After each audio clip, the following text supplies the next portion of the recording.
Ngayon guys ay pag-usapan naman natin ang mga days of the week or sa Tagalog, mga araw ng linggo. Sa Finnish, viikonpäivät. Maanantai, Lunes, Tiistai, Martes, Keskiviikko, Miyerkules, Torstai, Huwebes, Perjantai, Biyernes, Lauantai, Sabado, Sunnuntai, Linggo. Paano naman natin sasabihin na sa Monday?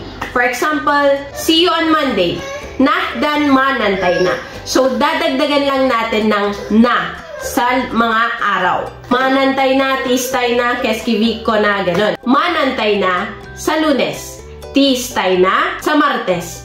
Keskiviikko na sa Miyerkules. Torstai na sa Huwebes. Perjantai na sa Biyernes. Lauantai na sa Sabado.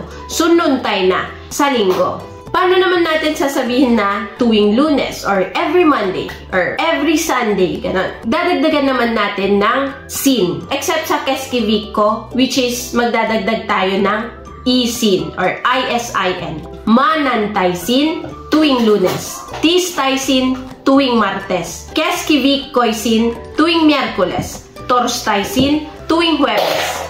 Perjantaisin tuwing Biyernes. Lauantaisin tuwing Sabado, Sunnuntaisin tuwing Linggo.